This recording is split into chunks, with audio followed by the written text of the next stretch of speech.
point them out to you. So we take from your right to left. We have Professor Youngjin from Temple University in America. We have Dr. Leon Michael Caesarius from Uppsala in Sweden. We have one of our own professors, Professor Bhimani from the Department of Accounting. And then we have lastly here we have Luis Fernandes from SAS. And we had some debate before the panel about, there's academic things and non-academic things, and I think there's one characteristic about innovation and big data is it signifies extremely complex mixtures of the theoretical and the practical. If you look at it, sort of how has Google crunched speech recognition has been with a combination of science but largely also brute force of data. So I think it's really interesting for us to discuss this across the boundary between the academic and the practical. So we're going to have each speaker 10 minutes on the clock. Then we'll allow them to respond to each other, and then we'll open it to the floor. So I will open it first. Al? Great, thank you. 10 minutes. Yeah, thanks very much. Okay, so I've been given 10 minutes to give my views on big data. Absolutely fascinating. I was sort of trying to find out when I first heard the term big data. It must have been 2 years ago. And I was reading a business journal on the least favorite terms in business. It turns out 2 years ago it was business analytics. Last year it was big data. We're hearing too much about big data. But you're going to hear a view which contrary to what was said. It may not be jet lag, it may be me. That's driving you asleep. But what I want to do is to just say a few words about where I think the accounting and finance functions in organizations are going in the light of the availability of big data, business analytics, and the implications for sort of crunching vast amounts of information. Now, I remember as an undergraduate, I had complained to my lecturer, and I had said, there's just too much reading in this course. And he said to me, don't you know we're in the midst of an information explosion? And I said, okay, very good. But the problem with it is that all the information is relevant. And he said, yes, that's the problem with information explosion. Everything I read about business people is that there's so much information, but very little is in fact that relevant. Now, the term big data, it turns out, was coined about 15 years ago. At the time, you could capture all of the world's data into about 4 or 5 memory sticks. About 10 years ago, you would find that the amount that had been produced sort of in the history of time, in the history of the world, was sort of produced in that 1 year, about 10 years ago. Last year, we were producing every single day the same amount of data that we had sort of available on a yearly basis 10 years prior to that. In a sense, it's almost pointless, I think, to identify what is big data, what's big about big data, because it keeps getting bigger and bigger and bigger. I suspect next year we'll have sort of a very different view of what big data is.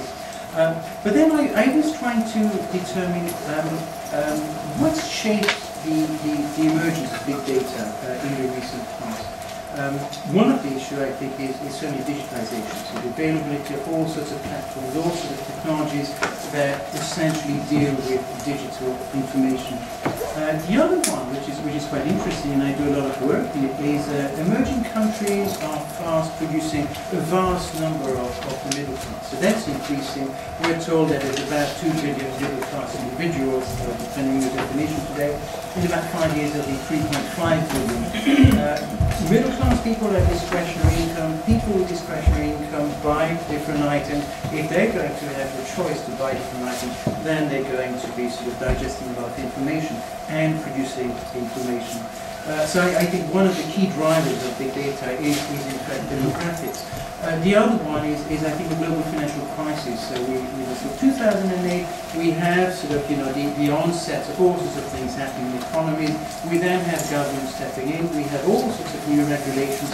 Those regulations require us to become more transparent. We have the availability of mobile technology. We have the sort of necessity based on regulations, and that's I think sort of the key driver of information. But I think that the last one that I would earmark as quite major in terms of driving the amount of data we have is costing, which is my area. Information has almost no cost, no variable cost. Most of the costs are fixed costs. You take an organization like Facebook, you set up a whole vast array of infrastructure. Most of those costs are fixed. The click doesn't cost a dime. It costs absolutely nothing. And the fact that it costs nothing, but you can extract value from information, is, I think, what is really driving the idea of huge amounts of data sets. Now, if you look at the information that's available on the globe in terms of individuals, in terms of companies, about 95% is unstructured. 5% is actually sort of delineated in terms of in linguistic terms. If you look at organizations, about 80% is unstructured. Now, if I spend sort of a lot of time sort of dealing with accounts, and most of our work as accountants, as finance people, has been looking at structured data. There's a vast emerging array of information that we can now access, which you might say is unstructured. And essentially, this is a sea of data. We're learning to swim in it, and we're learning to sort of unravel insights and directions. All of that, I suspect, is going to hit organizations in a very major way. So the accountant's work, the finance individual's work has been, you have a physical transaction, you capture it economically. If you have a purchase or you sell something, you've got an economic transaction, the accountant goes in, he's got a system to detect that. I think we're moving into a world where it's antecedents to economic transactions that are really starting to count. So what can you find out about individuals and what they actually do in terms of the sorts of thing that they do before they push a button and they say, I want to buy this? That is the thing that I think is going to change the face of sort of finance and accounting functions in organizations. A different way of depicting that is to say, we've always sort of been interested in converting data into useful information, which you pass on to managers. They rely on it, and they sort of come to base a knowledge basis actually on that information. As finance people, we've focused on structured information, regulations about how to best sort of represent it and so on. I think now the whole industry is taking a step back and saying, let's look at what is actually happening to life, to the world, to physical changes, which is never actually, or never has to date, been captured in the terms. So I think, certainly in an accounting sort of sense, we're about to see a huge untapping of a lot more information that's going to direct organizations to develop the constructing these different policies and so on.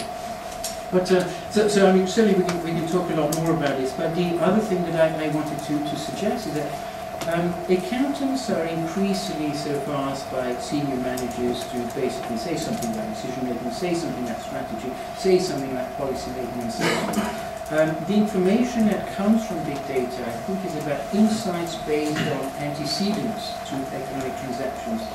Once you tap that information, you're sort of becoming very predictive about what certain groups of individuals might be doing at a certain point in time, given that you have a large sort of database of what others have done in terms of purchases when they sort of reflect very similar dimensions. I think that we're very quickly starting to move into an environment where you're not just being reacted to in terms of your information content. I think you're being produced, you're being constructed, you're being created as individuals. So the accountant's work will ultimately culminate into devising strategies to basically sell you stuff.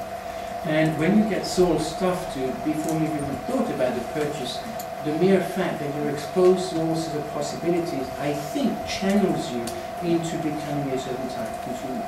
So in a sort of far-fetched sort of way, you've got a scenario where the accountants are tapping into information that is about measuring you as individuals, and then they sort of recirculate and rechannel that information within organizations to create the new you that's going to be even more of a consumer.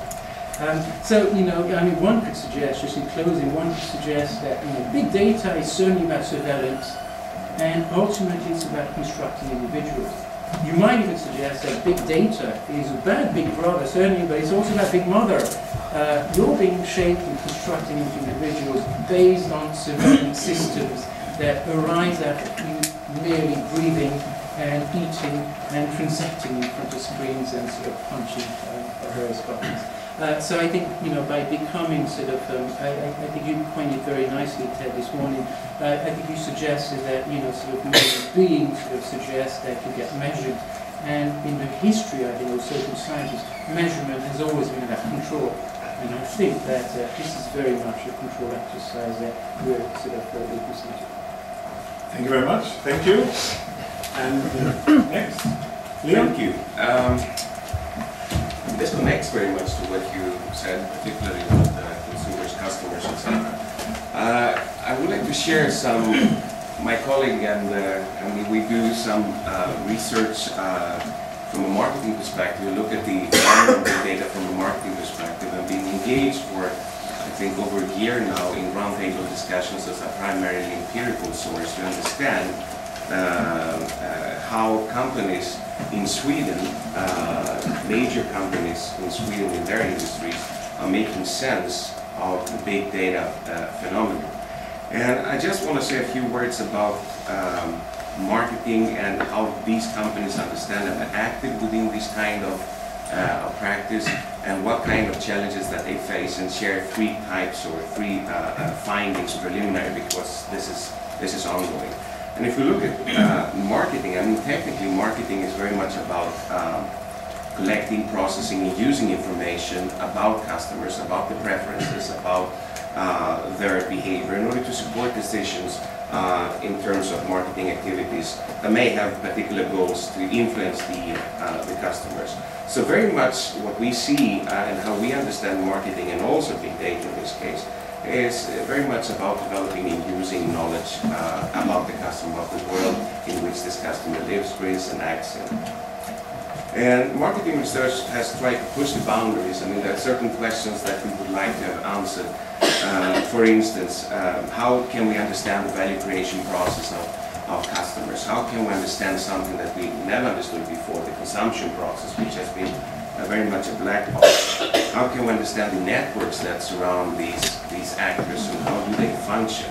And developing such knowledge for companies today has been, until today at least, has been very, very difficult. And we're just going to say a few words on how these companies, and by companies here I mean companies operating in consumer markets, so these are kind of very large and mass market actors.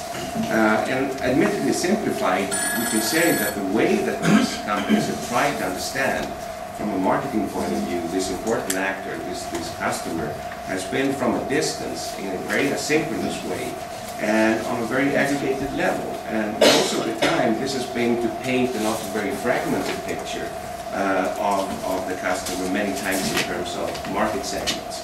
And the way that companies have tried to communicate with this actor is also being in a very specific, I mean, mostly through monoliths, although they would claim it's something else. So until a few years ago that would be fine, but today, if we just fast forward, there have been some major changes. I mean, they're believed to be very passive. The very invisible, the very mute actor has actually become very, very active, has become very visible, and begins to voice ideas, reflections, recommendations, reviews, criticism, concern, etc. So suddenly we see multiple truths appearing that challenge very much the company's single truth, if you would like, variations rather than the universals that companies put forth. A state of harmony that is being exchanged, in a sense, into a state of conflict.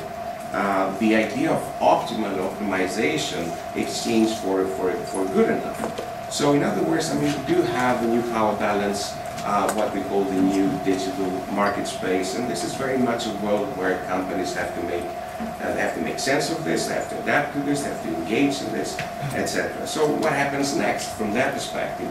Of course, there is a new phenomenon, big data, with a very nice promise to basically practically speaking, turn data information into knowledge, and to do so also in real time.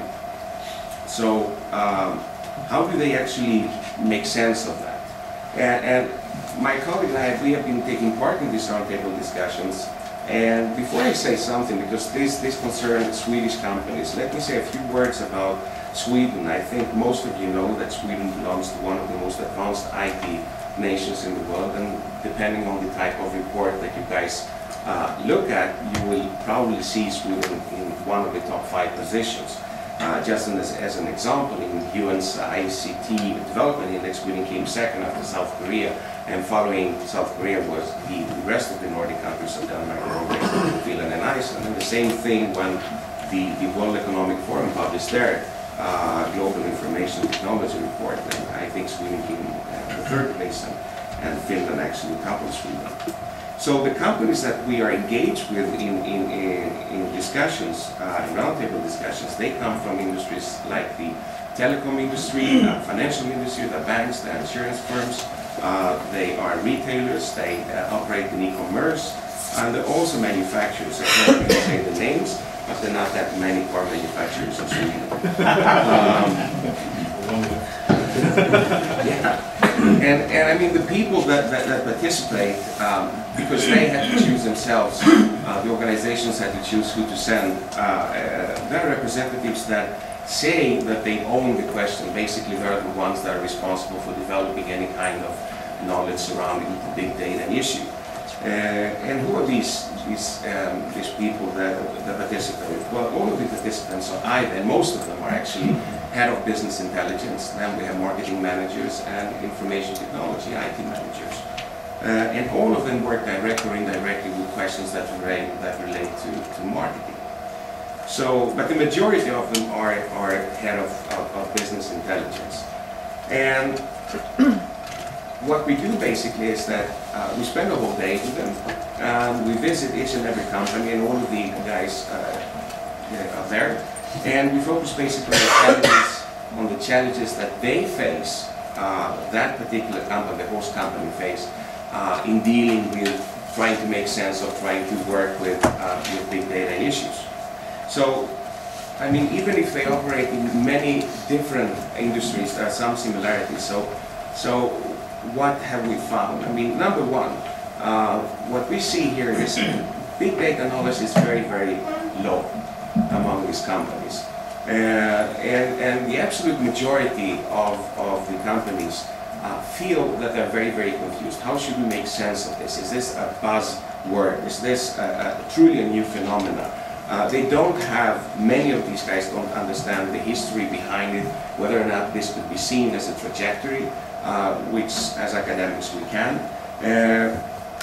But what we can say about them is that the majority of them are probably in a mode of preparation rather than anything else. And very, very few of them are actually experimenting. And if they are doing that, they experiment in a very isolated and very discontinuous way. It's small projects to test things.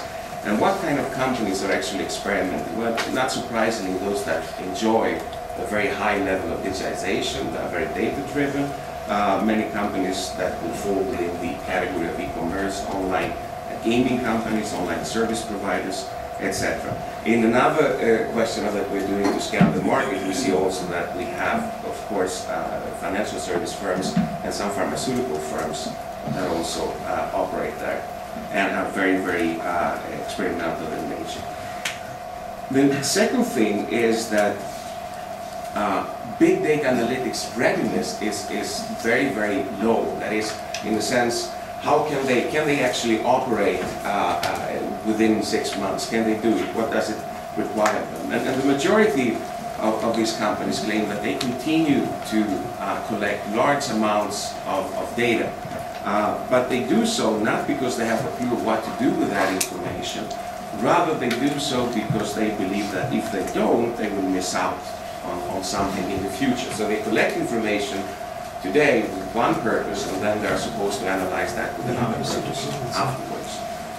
In reality, I mean, they don't have a clear picture. We asked them several times to try to declare for us, do they have a clear picture of what kind of data they actually collect? And they don't. They don't understand what data they should collect. They don't understand how to analyze and how to interpret that data and how to use that data in practice. But still, I mean, they do some operations that need some kind of analytical endeavors. And what they do is that they look at old partners, like very simple partnerships with, for instance, marketing, web, PR agencies, but also with new partners such as new technology companies, meaning often startups based on some university that are really good at developing text analysis instruments and stuff like that. So I mean, to conclude, the second part is, I mean, the rapid development has exposed the lack of competence, and just because some of them have engaged with old and new partners, they have also been able to identify certain competence. And the third aspect is the question of the future of the marketing department. I mean, I think a lot of people would say that market intelligence is the most, or marketing area is the most immediate application area of big data. And it's rather easy to understand. I mean, big data holds the promise basically to enable a more dynamic, more accurate, high-resolution image. At least that is what they hear.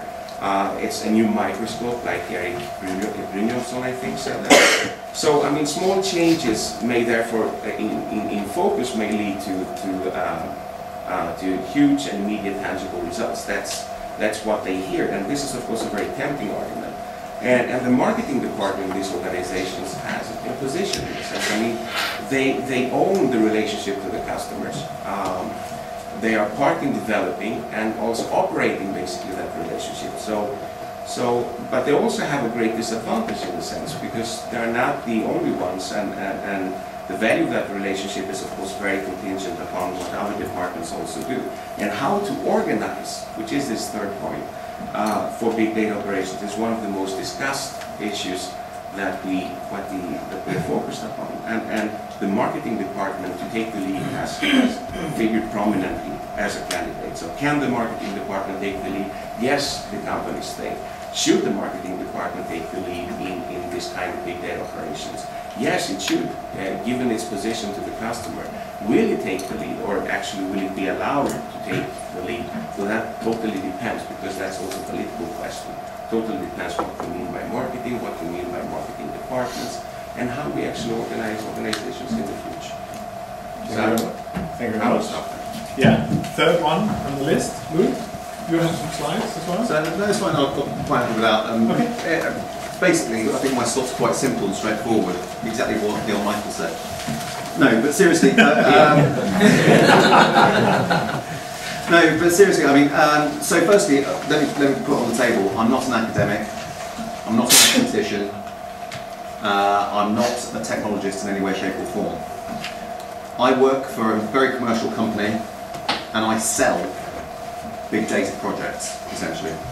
That's why you're here. Partly. Well, but it's kind of interesting actually listening to a lot of what Neil Michael said really resonates. So the context of what I'm going to talk about is not based on any sort of research. This is based on my experience over 15 years working with large software vendors and technology companies, and the clients that I've had interaction with over that time. So let's go back to the whole idea of big data. I think the problem that we have in industry, and just out of interest, how many people here in this auditorium are from industry as opposed to academia? Okay, in a small minority, but what's kind of interesting about big data, I think, is that organisations still do not fundamentally understand what it is, what the implications of it are, or how to go about dealing with it.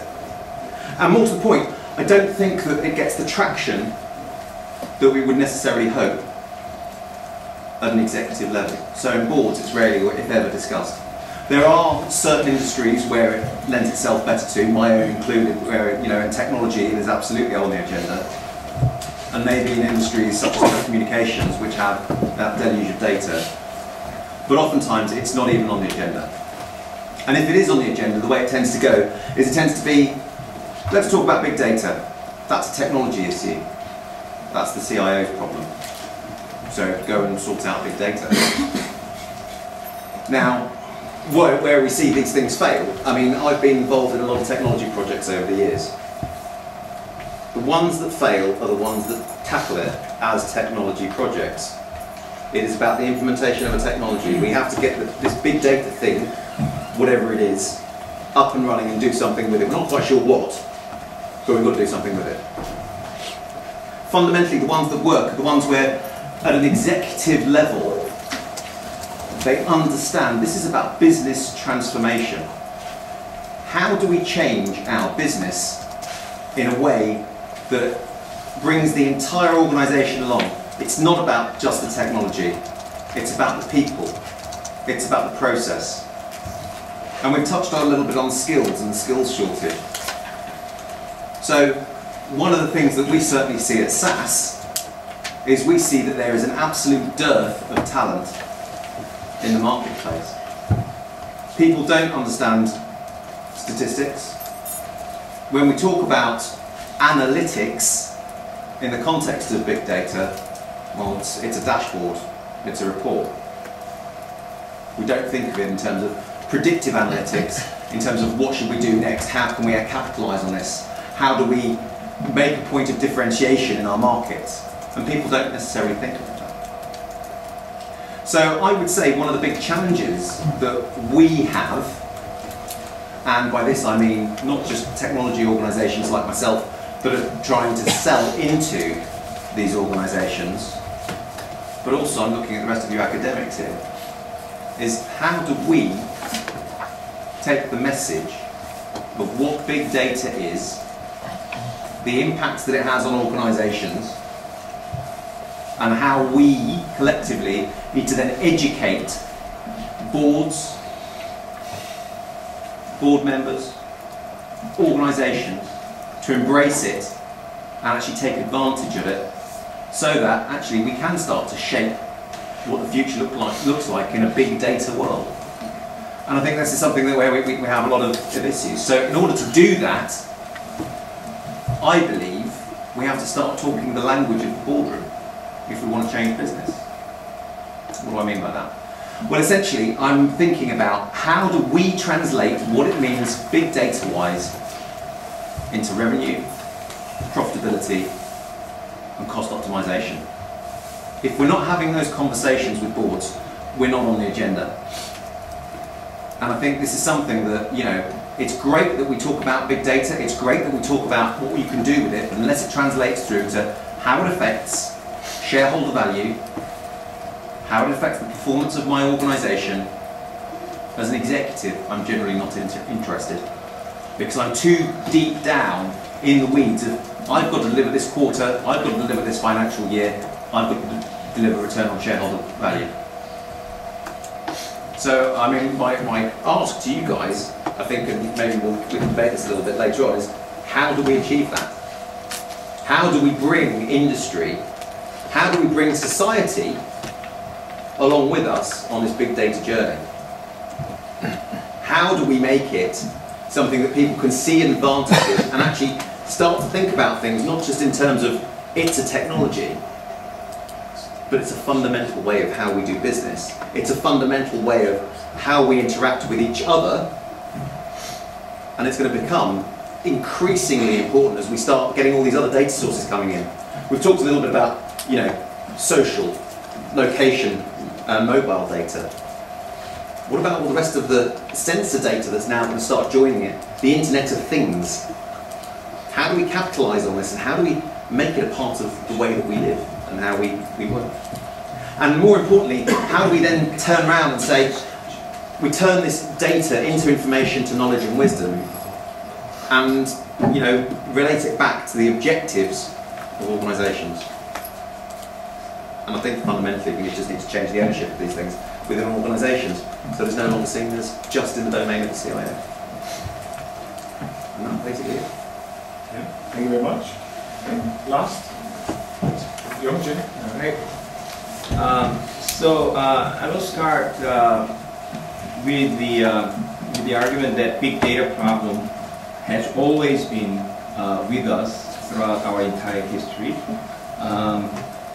That is to say that our ability to collect, analyze, and interpret data has always been outpaced by available data to our desire to better understand the world through data. So the technical problem of big data is not a new thing. We just didn't call it big data because maybe perhaps it wasn't big enough back then. So what we, so you know, a lot of colleagues from computer science, statistics, and so on, attacking that technical aspect of a big data problem, because literally, you know, people are running out of memory space and so on because the data is so freaking big. But I would say that that is a transient problem in a way that it will take care of itself. just to give you a point, some of you may know Masayoshi Son. He's the owner of Japan Yahoo, and now he owns, I think, Sprint, right, in the US.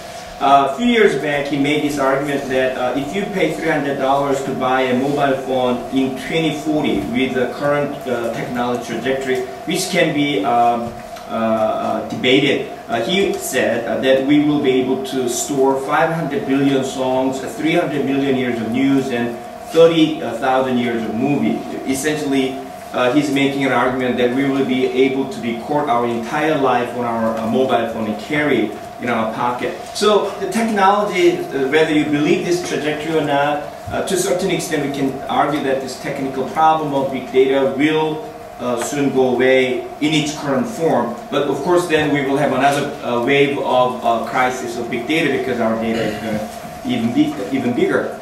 However, I would argue that there is something unique happening here. And it is fundamentally driven by, as Al said, digitalization of data that we are now able to collect.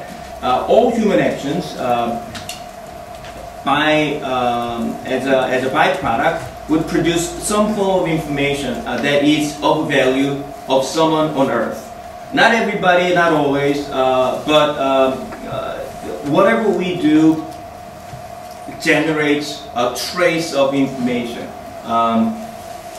So what we are getting to a point is where we can possibly collect a lot of it in a way that we weren't able to do it simply because of the mobile phones and global digital infrastructure and so on being connected all the times. And I think that is quite unique in the sense that the nature of data is changing. Nature of the data is changing in the sense that in the article I wrote in MISQ 2010, I argued that there is representational information and there is this purely sort of digital information that is separated completely from our existential experience on Earth here and now, like World of Warcraft. It has no corresponding element in the real world. What we are seeing now is this deluge of experiential sort of data, right? Data that comes out of the physical world, things that we do. It's not captured after the fact through some representation, but it is as we move around being generated, and that those things are being captured. So with that, the argument I would like to make is that with that type of data being generated, we are seeing some potential opportunities to change the way we understand social world. I think the idea of computed sociality, I think, is a really interesting way to think about it. The problem I see, however, is that existing social theories, particularly quantitative approach to social reality, is based on a wrong type of assumption that doesn't really allow us to take full advantage of this type of data. That is to say that much of what we do based on existing sort of statistical inference technique is based on the assumption that the social entities are fixed, stable over time with certain attributes it share with other equally fixed entities, and by looking at the variances across those entities, we try to understand the social world and predict the future. This is essentially what we are doing with various based statistical inferences. And then with this big data, people are trying to do the same thing. They are trying to reduce this big data into analysis of variances and attributes. And even if they do it longitudinally, they do it by taking a snapshot over time and then trace the changes of these attributes over time. And my argument is that we should reject that assumption. We should move radically toward the reality where all social entities are essentially unstable, dynamic, evolving entities. And the type of data that is being generated from this experiential digital trace data allows us to perhaps explore that aspect without reducing ourselves, social entities, into fixed beings rather than beings that are constantly evolving and interacting and moving in time and space. So I think that's an interesting opportunity. I think the problem of big data is not big data itself, but I think I would argue that social theories of understanding social reality is the problem. I think big data is fine the way it is. The second thing, the last point I would argue, however, is that the way we approach to big data with this type of very high resolution digital trace data, I think the title of this workshop conference is really interesting, Allure of Big Data. Because I believe that no matter how fine it is, no matter how resolution your data is, it's going to leave out certain things. But the problem is that when you move into real high resolution, you begin to forget that it is an approximation, right? And therefore, we begin to treat these proxies, digital proxies, as if they're the real. So, going back to earlier keynote, I think that is real danger, that we begin to treat this number or representation as if it is a real thing, real world. That's as if it is all that it is. So the people who grew up in MP3 do not know the richness of an analog sound and the concert hall, that they never fully understand what it is to be in a concert hall. And we don't even know what is being left out as we digitize the signals into digital means. I think we're going to make the same mistake in social life. There is a lot of nuances that are being left out, no matter how good that resolution is. And I think that's something that we social scientists should pay attention to and with a loud speaker create lots of noise and raise warnings. That's all. Thank you very much. Thank you. Just before I allow the panelists to respond to each other, I'll let them just think 1 minute. I just want to share with you that I'm reading Alan Turing's, the authoritative biography on Alan Turing. It's a very, very interesting book, and it exactly shows similar problems as also discussed, at least by two of the panelists, when you have traditional ways of organizing decisions meeting big data in the cracking of the German codes from the Enigma. And it showed exactly the problem of an old military institution suddenly having a vast amount of data to its affordance and how they struggled to use it for something purposeful. And I think on other events on big data, it has been reiterated again and again that that you cannot just store data for future use. That's the whole idea of the whole endeavor is you need to know what you're doing, why you do it. So I think there's, in that sense, a lot of the issues we could cover here on innovation with big data are of a very pragmatic nature, and others are of a more theoretical concern. So I would just invite the panelists on comments on each other of derogative or friendly nature. Yeah, who wants to go first? Yeah. I would like to comment or do something that Louis said about you mentioned the senior level and the C-level organizations, and that they perhaps lack knowledge or do not the knowledge for the issue of big data. Is it not also possible to look at it from another perspective and say, I mean, big data, as you also agree, I mean, is just a continuation of the way we see it. I mean, organizations try to find knowledge, to create, to develop knowledge.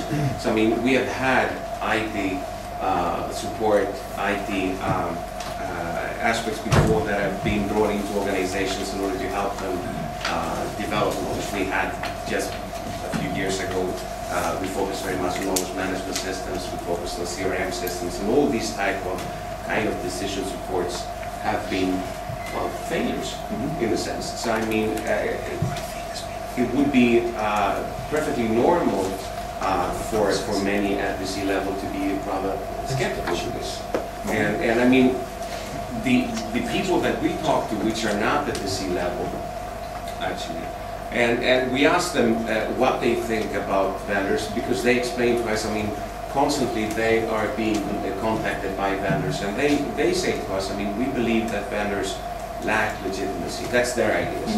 And we ask them, why do you think they lack legitimacy? Because the picture that they're painting of big data is too bright. And this is not the reality where we live in today. Because we have to deal with technical issues, we have to deal with integrity issues, we have to deal with who is going to interpret these things, what kind of competence do we need, how do we organize. All these things, while the vendors are like far ahead and have this clear. So, what do you think? Could it be that the C-level people might be skeptical due to prior knowledge, prior experiences? Okay. So there's a few points there. So first of all, let's deal with how sceptical people are. And you're absolutely right when you say that there's been a promise of things from other technologies like CRM in the past, like single customer view. We've talked about these things. And again, if you look at the approach, it's always been a technical approach. How do I create a single customer view? How do I roll out a CRM technology? Again, it's not been about organizational design. It's not been about business transformation, and that's where they've failed. If I give a couple of examples of ones which have gone well. So one of the companies that I did a lot of work with in the past when I was at SAP, not at SAP, was Boots. And Boots, when they rolled out an upgrade to their Advantage card loyalty scheme, it was essentially a technology upgrade for CRM. However, the way that they went about it, and the two directors that were directly involved were Elizabeth Fagan, who's their CMO, and Ruth Spencer, who was the director for analytics and insight and loyalty. And the interesting thing was there, both of them at a C level were statisticians to start off with. So they got the data, they understood it. They then were able to translate that through into a business case and demonstrate value very succinctly. But then what they did was, rather than saying actually it's a technology project, move it over to a chap called Jonathan Varden, who was their CIO at the time.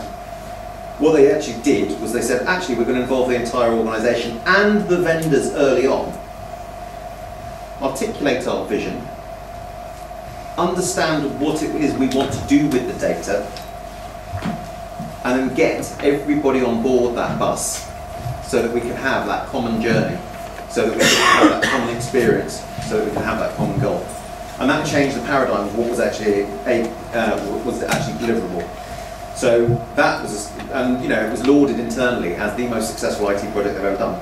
What's interesting is it wasn't actually an IT project, predominantly. It was actually a business transformation project. So that sounds like a subtle difference there.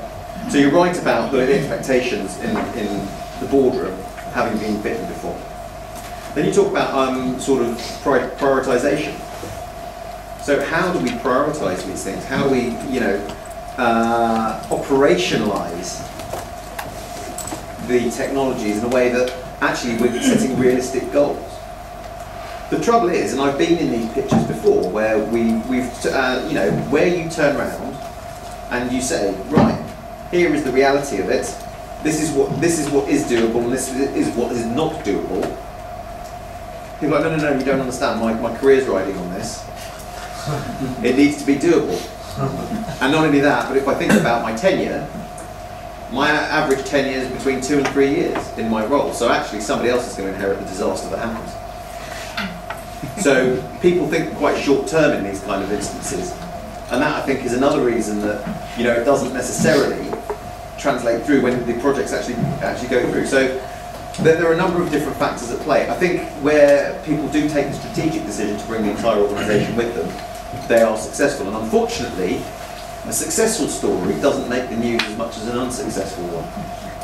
So I'm going to point at something like the BBC, which has been very much in the news around their digital initiative. Yeah, cost the taxpayer something like £98 million, I think.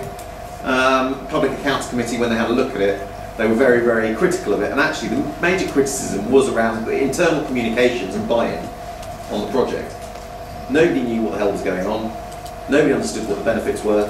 Nobody understood how it was going to get implemented. So I completely understand what you're saying, and you're right. But equally, I don't think that people necessarily understand what it is that their objectives are. It goes back to what you were saying, actually, Leon, about we're collecting data. We don't know why, but we know we need to collect it.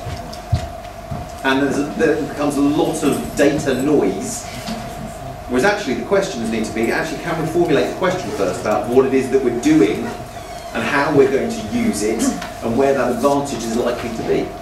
And I think when you frame it in that kind of context, I think you get better results. I don't know what your experience is and how you view it from the research you've done. Well, it's a very preliminary, so I can't say anything about that. We've just experimenting with it right now, so I don't know. Yeah? Anyone else wants to, before we open up? I could think maybe one or two points. Well, one relates, interesting, I talked about the changing role of accountants and when you talked about marketing, and I think when you talked about the CIO and information sort of systems, and you weren't advocating it, you were saying that that's where it happens tonight. Yeah. And everything I read about big data is that actually it hasn't yet been territorialized. But in my experience, it always happens. And at some stage, there's going to be organizational, political, also the cultural issues about who is it that actually owns the big data. And I suspect that the outcome will really be a culmination of the variety of diversities across organizations, across countries, and so on. So I suspect that it's such a new realm that we're sort of entering into. That things have not been demarcated yet, but there's going to be sort of political stakes that we can establish. So I think that's just my observation.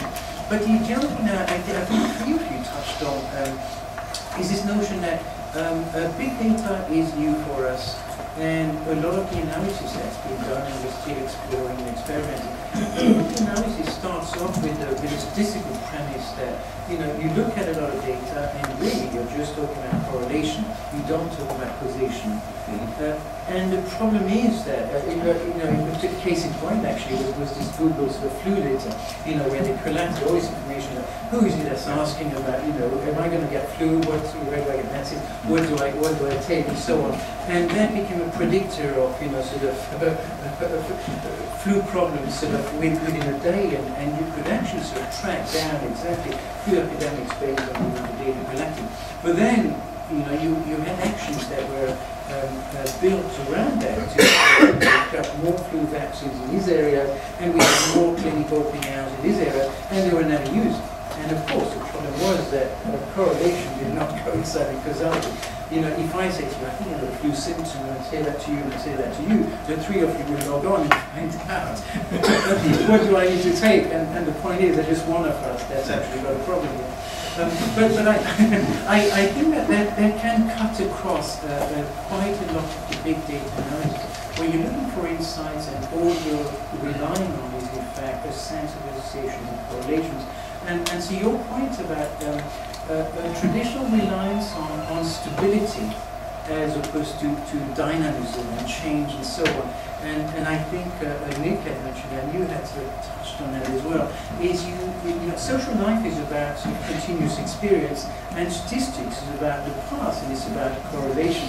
And there isn't any sense in which you can access tacit information or lived experience through statistical data analysis. So I would side with you that if your call is for different methodologies in the face of what you see as unproblematic, which is not big data is unproblematic, the techniques for assessing it maybe are problematic. I would totally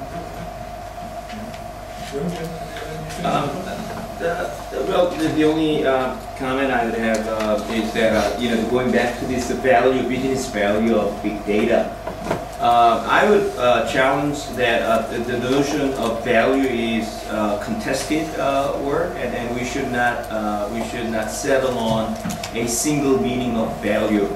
And I would even go further. That if you actually look at companies that actually do really well, particularly innovation, are the ones who actually disregard business value, and then from a shareholder standpoint, I think Apple is a case in point. Steve Jobs, when he was running, he really just didn't pay any attention to stock performance and financial gains. It is just all about delivering what customer wants, what users want. It is about creating this experience that they want, and that's where the value is. And what we capture, what we say business value is the value that was captured as a result of creating such experience. And I think oftentimes the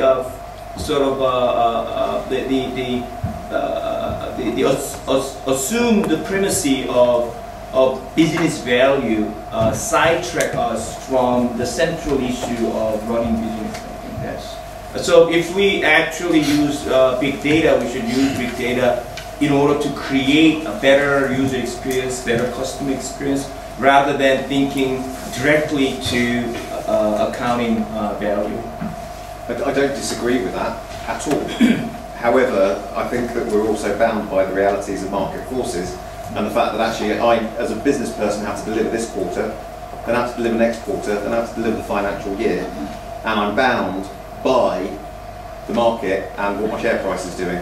And not only that, if we take the premise that actually compensation drives behaviour, how many CEOs are compensated to not necessarily deliver next quarter or next year or this year, but actually to deliver 10 years' time? Well, you know, if you open up the whole conversation of a CEO compensation, I think we can spend weeks debating about it. But I'm not disputing that, but what I'm saying is compensation absolutely drives behaviour in a corporate world. Okay, so I'm going to open to the floor, and I'm going to start with Frederick Youngberg, who's got 25 years experience in actually doing this in real life. Thank you, Carsten. Thank you. Yeah, I'm an old man. Thank you to the panel. I think this is really interesting and very good points and so on and so forth. And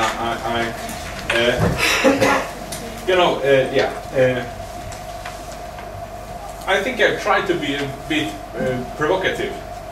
I hope you don't mind. I think, I mean, you're 3 social scientists and 1 sales guy, and which is good. Yeah, different perspective, right? Yeah. Well, yeah. But I mean, to the social science guy, you're focused on the technology. You're focused on the solution. I mean, I spent the entire day trying to say to the PhD students, you spend not enough time understanding problems, because that's the problem with both research and from my point of view, when you're an entrepreneur. You think you understand the problem, then you spend all your time developing your fantastic technology, and then once you're back to the customer doesn't want it. What do? You go back and you add some more features, then the customer doesn't want it again, and then you go home and you say the customer doesn't know what he wants, what he needs. Yeah.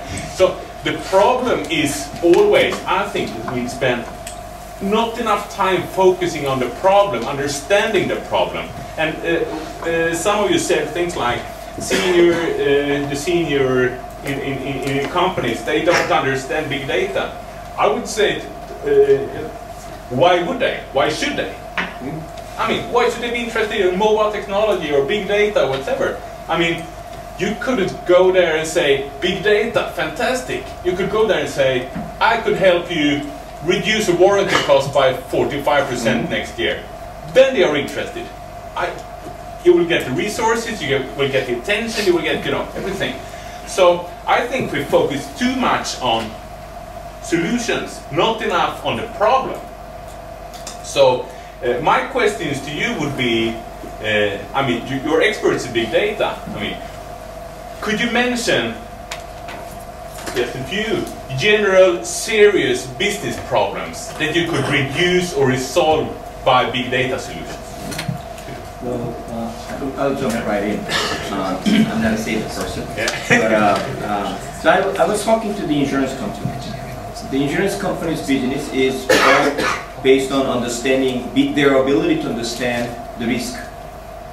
And their business value proposition is very simple, right? They charge more than what this person is going to cost me, and whatever left is my revenue profit. Right? That's very simple business model. So understanding the future risk profile of the people is incredibly important business decision. Now they are getting data. So their existing actuarial model used to be very simple, variance-based, profile-based. So your college degree, you have this income, that, and credit rating. Then they create a fixed model of variance model, putting you a particular category with the risk factor, and that calculates your premium. Now they say we're sitting on this data, live data, or almost real-time data coming from all sorts of different data sources. We think it can reduce the risk or improve our ability to predict the risk, but we don't know how to do it. Because our model, the statistical model, doesn't allow us to take full advantage of the real data stream coming from the sensor from the car. We know this guy is accelerating, not stopping or hard braking all the time. And we don't know how to actually use the data in a way that we could benefit from it. I think it is a real business problem. Yeah, but just to respond to that, I mean, then the sort of question back would be, I would like to understand very much what you do when you calculate this, and what are the main things you need to do this in a way so you earn money, so you reduce costs and so on. But trying to understand how important are these things, because what they do when they also you told us is that they started to sort of investigate different solutions that they don't really know anything about, I would guess. I mean, to go back to the problems, what they do, what makes, you know, so they could have their quota for the next quarter or whatever. So, refocus on that would be my answer. I've got a couple of examples, so to answer that. So in exactly the way that you've articulated, not once in my sales career has anybody turned around to me and said, do you know what, Louis? Tomorrow I want to buy a big data solution. Not once in my career has anybody turned around to me and said, I want to buy a CRM solution. One of the customers we do a lot of work with is Tesco. So Club Card, which is run by dunnhumby, runs on SaaS software. The way that whole thing started was when Terry Leahy was the chief executive, and he said, I want to understand my customers better so that I can service their needs more effectively. And make more money. Bingo. And as a consequence of that, his quote is something along the lines of,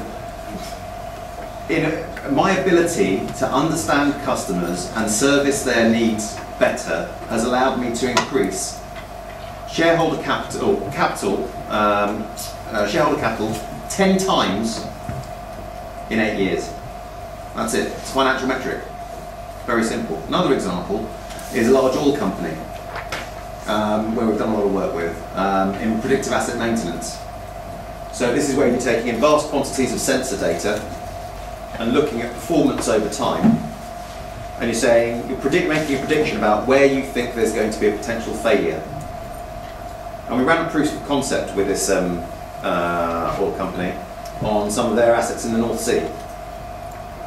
And we said, our prediction is that this particular rig is going to go down because of a failure at this particular point on the 25th of March. And we went, yeah, right, forget that. Within 48 hours of our prediction, it went down because of the failure that we predicted. It was offline for 2 days, it cost them £25 million. There's the ROI. Immediately, right, we'll have one of those. It talks exactly to your point. No one ever comes out and asks, I want to buy this or that or the other. They say, fix my business problem. And you're absolutely right. Oftentimes, vendors, and I've been assessing vendors which are guilty of it, will go out and say, I have this great product. It comes in black, white, blue, green, pink. Do you want to buy one? There's no value in that whatsoever. Good. So I couldn't agree more. So we have 3 in the first row and 2 in the back row. So I have 2 questions. The first question is, talking and focusing about B2C. We didn't talk about B2B, which I think is very important. Second, we've been assuming that business is all about large businesses, CEO forwards. We haven't been talking about SMEs. So, from your experience, what's the approach and the attitude that SMEs have in terms of adopting big data? What about B2B? And lastly, this is a question for me. You're clearly talking about systems or process theories rather than various theories. Can you be more specific about which theories or methodologies you think we should be using to actually tackle the problem of researching big data? Okay, that's 3 questions in one. Quick fire on that. Who wants to start? Okay, so I'll talk about Well, I don't have to be one. SMEs is one of these things that, you know, depends how you define big data first of all, right? Generally it's a question of, well, big data is when the volume of data and the processing power exceeds the capacity of the organisation to compute and store, right? So big data is all relative, it's not absolute. So immediately as soon as you're an SME, actually your problem might be quite a straightforward one.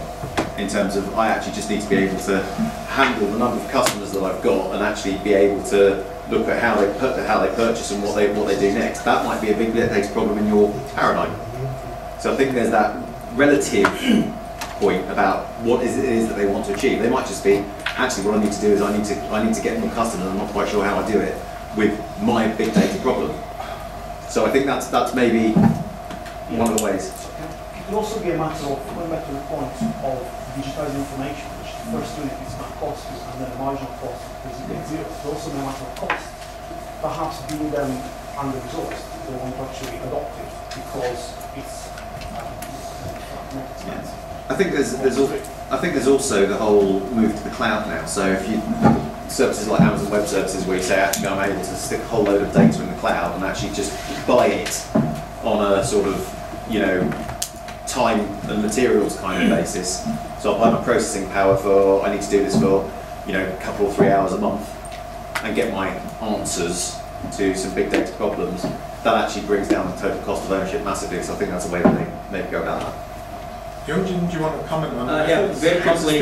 Yeah, so the work I'm currently working on is based on the perspectives from the evolutionary biology and system biology. And I think the assumption of contemporary evolutionary biology is the departure point is that all living beings are evolutionary and changing all the time. And I think that's their starting point.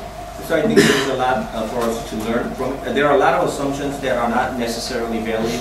When you take their model into what we do, there's a whole bunch of recombinations taking place where most of their models do not permit recombination and so on. So there's a lot to learn from them, but I think if we could carefully approach this by building on what they have already accomplished, I think there might be other ways. Yeah. You've all been talking about customer and consumer data. But you haven't mentioned what I think are the ethical and moral issues connected with that, and I'd very much like your feedback on it, because it seems to me part of it is how you frame the collection and analysis of that data. You take your example of Group's Advantage card or Tesco Club cards, the consumer actively signs up to that and says, I want it. If you take the Google model, data is being collected, and a lot of people don't realise it. It's being sold to a third party to monetize it. We go into other things that are even more controversial, and I think bring up other ethical issues. You have the whole debacle in this country about care data.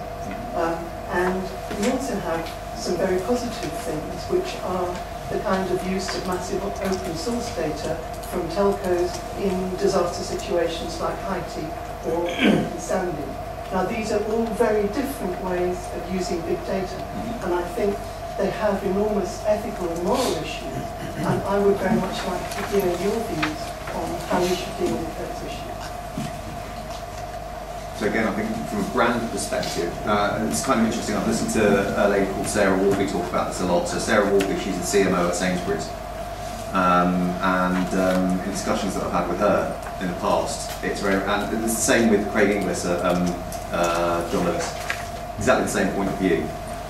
People won't buy from the brand unless they trust the brand, and it's about trust. We've seen a lot of issues in retail in the UK around horse meat scandals, for example. How did that erode trust? Fundamentally, I am not going to buy from a brand that I don't trust. So if I'm going to, there needs to be this exchange of value, as you've rightly pointed out. I give you my data, I expect you to deal with it in a way that you're not exposing me as an individual to any malice. I expect you to respect me, I expect you to give me value back. If you don't, I choose to stop buying your brand, stop interacting with you. I always have a choice. So I think that's something that, you know, brands in the UK particularly are very cognizant of, and I think that they're playing on that value.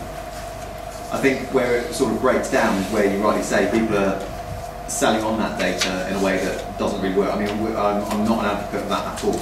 And we've seen it really, really badly, I think, in email marketing particularly is a great example where, you know, you've had people selling on these email lists, spamming the hell out of people left, right and centre for years, and you've got email marketing managers going, that's great, we've got a 3% open rate or a 3% click-through rate on this particular campaign. People go, okay, what about the other 97%? Nobody thinks about that, and how much brand damage has been done based on how I've abused your data. So I think it will be self-selection ultimately. I think there's a lot of power in the market and market forces to do that self-selection. Yeah, I have a question about the balanced scorecard.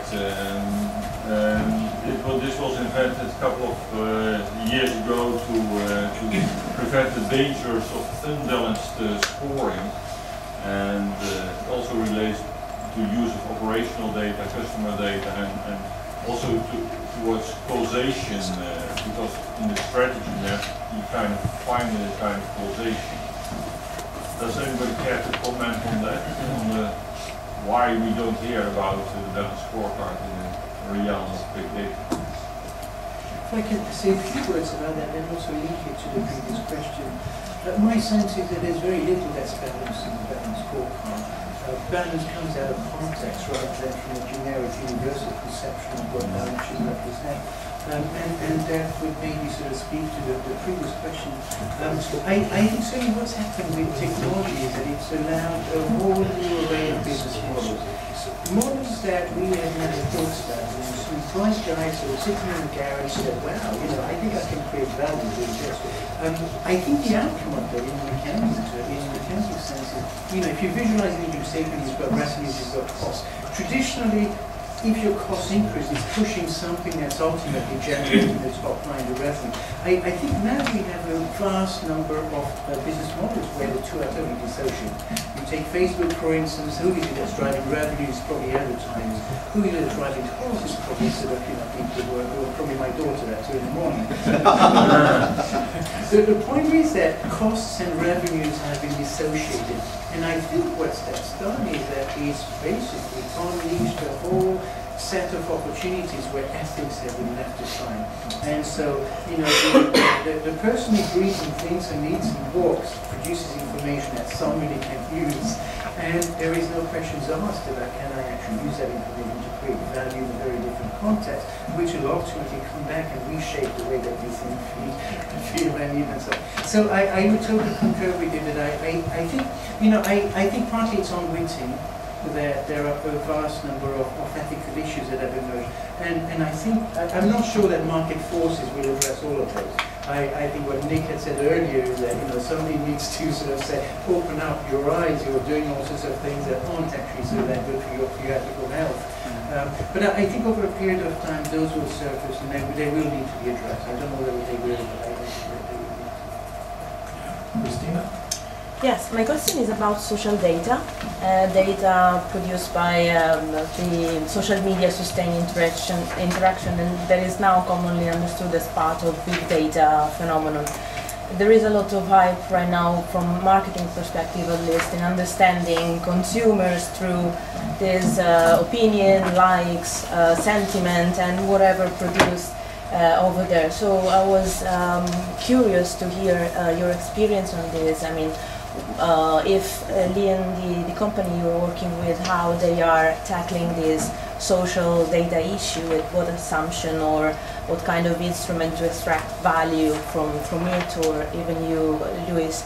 And a curiosity about that, how would you define, Youngjin, then this social data as representational data or as not having any correspondence with real life experience? Because that is kind of, to me, kind of confusing then, if I think about this new social reality version. Yeah, follow-up question? Sorry. Okay, we've been talking about these issues, and discussing any kind of operations that these companies have, and they do have large operations. They claim to be highly interested in understanding the customer, and particularly look at social data as something that might be the source to bring about knowledge about the customer. But when we look at their way of using that, first of all, they don't do it themselves. They do it, as I said before, in collaboration with agencies, most of the time PR agencies, web agencies, marketing agencies. And the funny thing is that they do it in a very, very traditional way. It is one directional. I mean, they could start campaigns, they could collect a lot of data, but they don't really care. They don't truly use that information or the game in order to develop that into knowledge and learn something about the customers. Not those companies that we've been looking at least. I mean, it's just like some form of employment, like they didn't understand or haven't yet figured out what and how to act in the social media spectrum. So they see it more as we need to be there, just like it was in the beginning of the century. Everybody had to have a kind of internet presence, as we spoke about. So it's the very same thing. Only very, very few can actually do something that is two-dimensional, so they learn something. That's my experience. Mine's no different, actually. I think it's exactly that kind of thing. You know, everybody talks a good ball game, and then we all act like lemmings because the first person's jumped off the cliff and taken the plunge with social media, and everybody else has got to do a campaign that involves it. What we actually know about it and how it actually works. You know, it goes back to almost the silo mentality of social media rather than thinking about the entire customer experience. Because as a consumer, I don't have a relationship with brands at a channel level at all. My relationship with a brand is at the brand level, and I expect the brand to interact with me regardless of the channel and have that interact in a consistent way. Now, what I might voice online might be very different to actually my behaviour, and we see this a lot in terms of differences.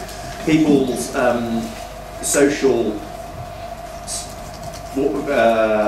voice is often very different to their actual behaviour. So there's that as well, and what they're trying to achieve.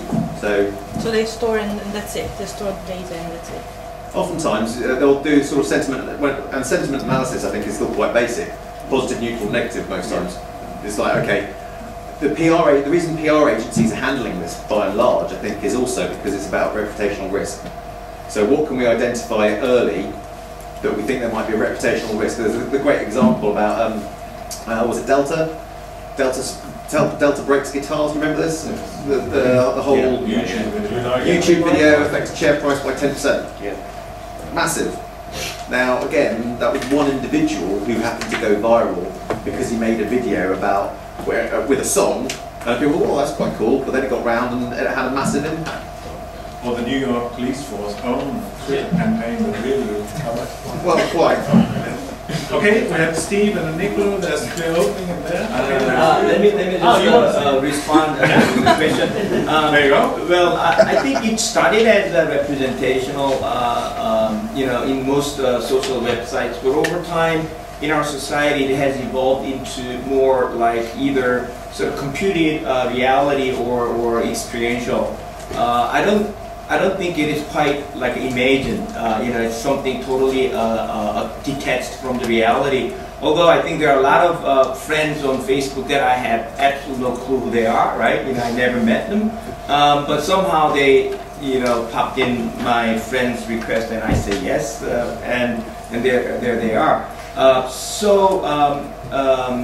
But I think in most people's mind it is, I really want to learn more about this computed social reality, where it is sounds more like a post-humanist kind of understanding of our social relationship, which is not totally social or real, but is some kind of a hybrid. Thanks. And I thought you said yes because you like me. There you go. That's Facebook for you. Steve?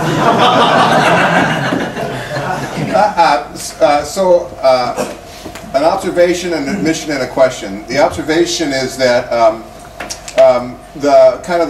most of what we've talked about are kind of traditional organization or business kind of analytics issues, right? We could be having this discussion 25 years ago.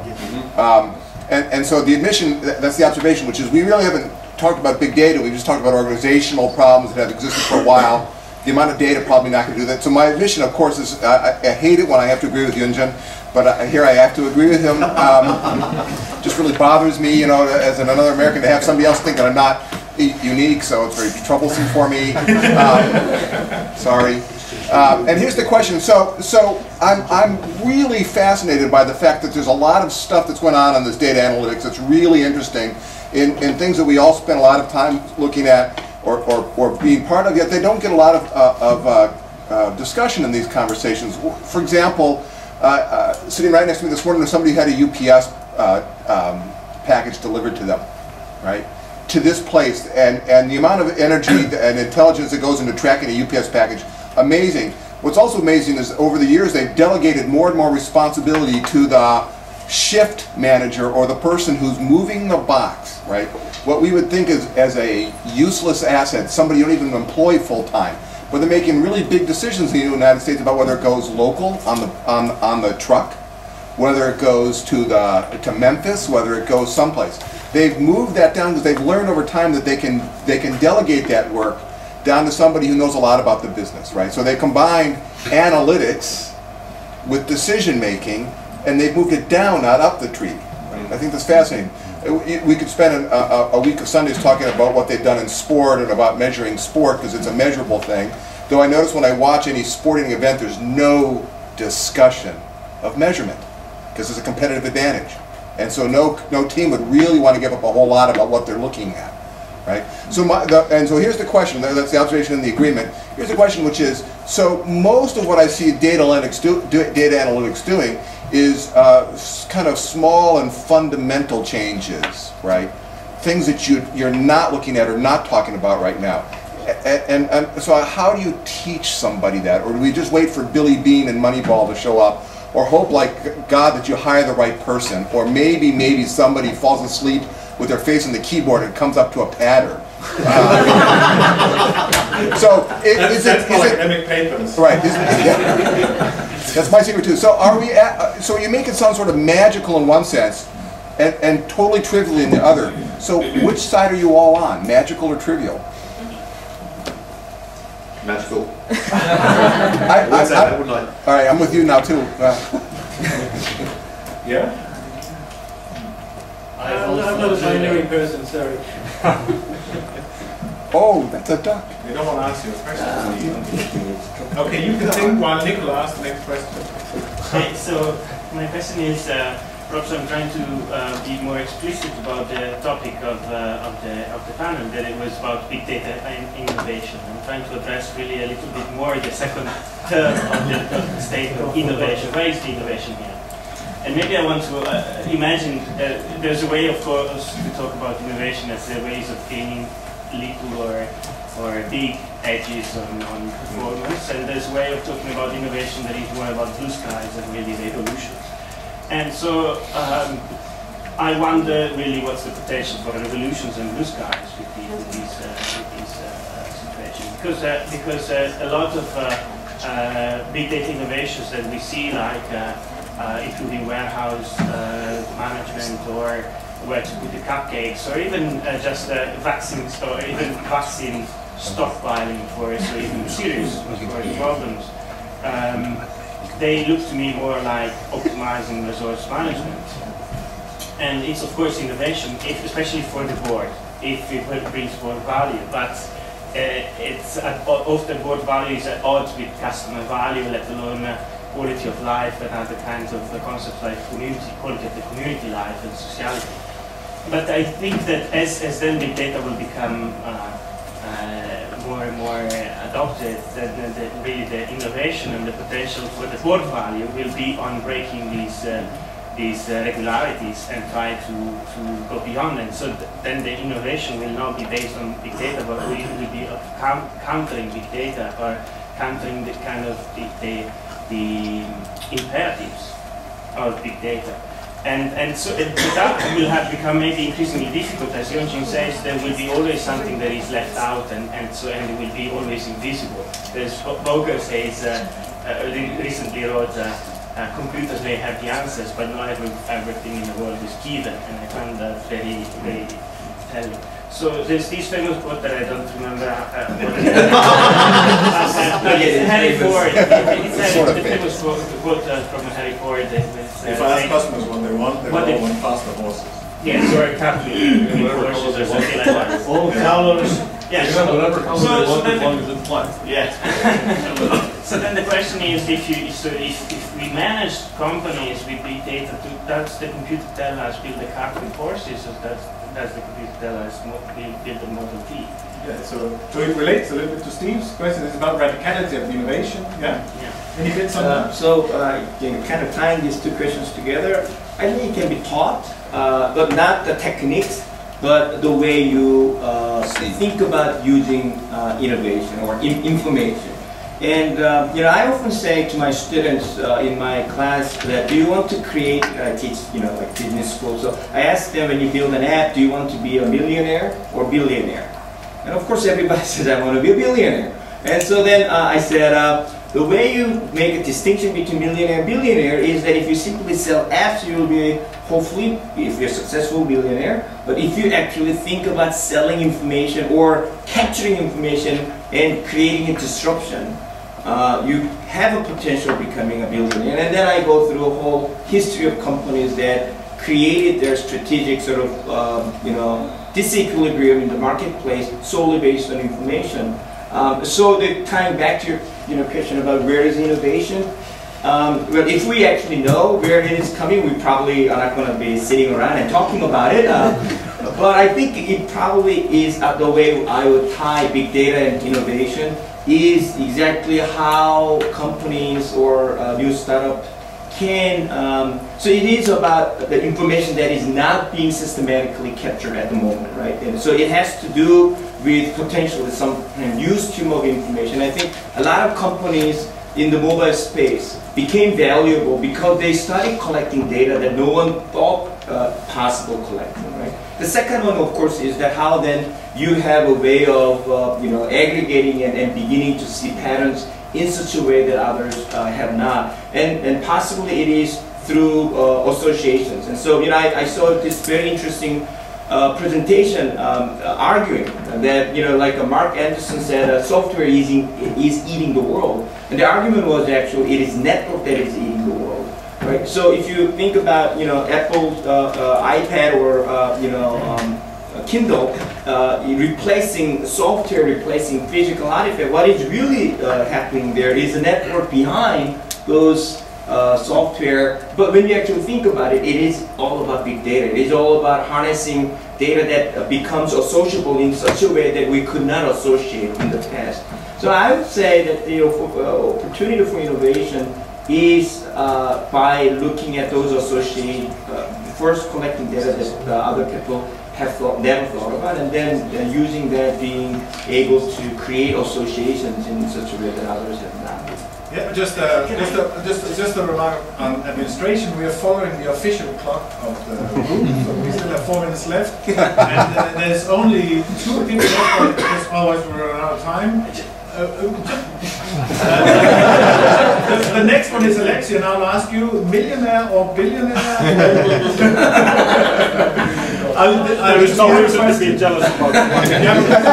Is next. If there's any time left, then the rest will get a shot in. But okay, so I have some experience in startups and innovation, and now I try to be an academic. And I wanted to have my answer to go to Steve and Nico, because what I think is part of the problem. Part of the problem is that why we can't make sense out of big data in the business is that in the academia we produce 2 kinds of things, 2 kinds of people. We produce those who can do the numbers and those who can do the meaning.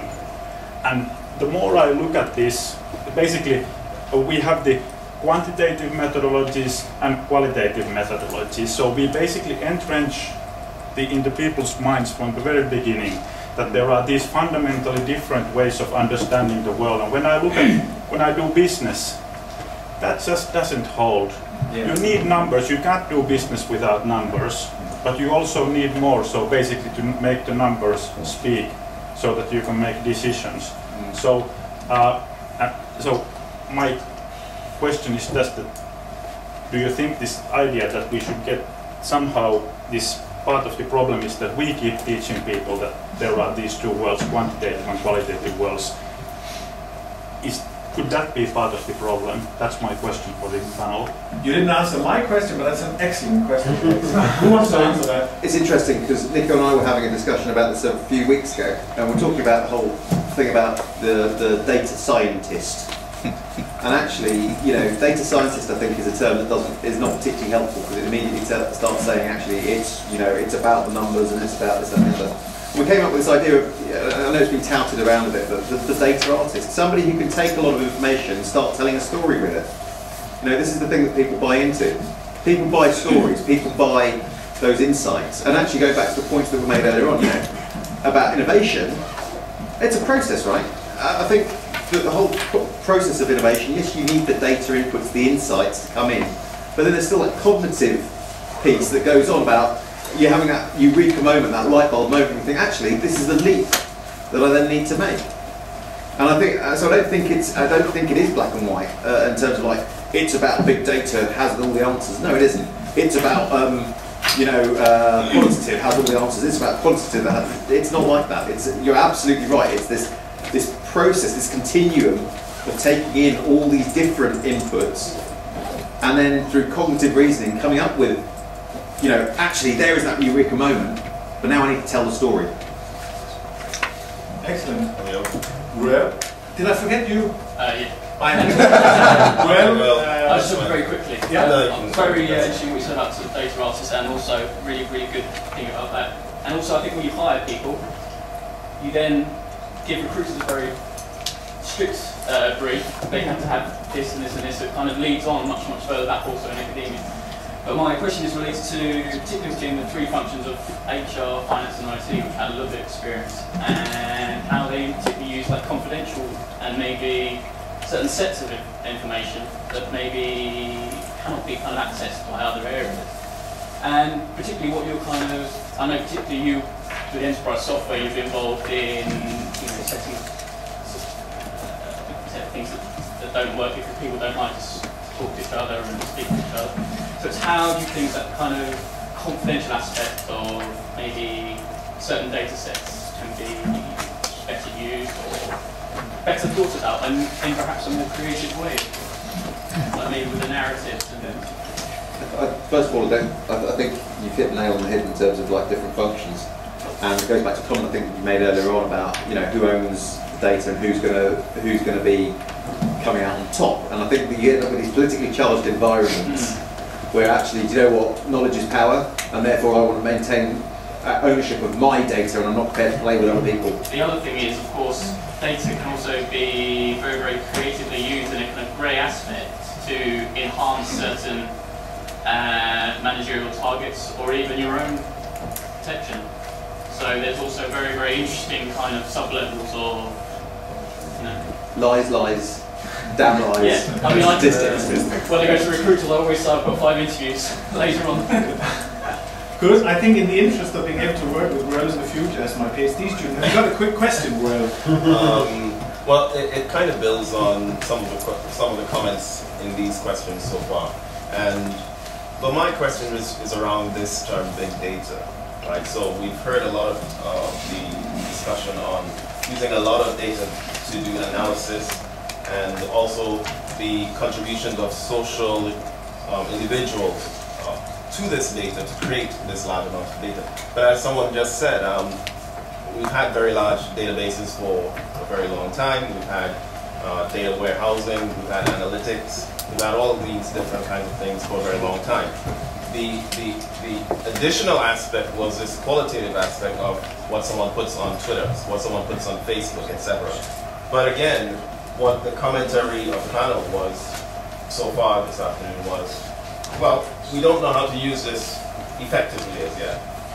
So my question is more on the issue of, well, we hear a lot of talk online and salespersons and technology and all these different things about big data, but is this more of a repackaging of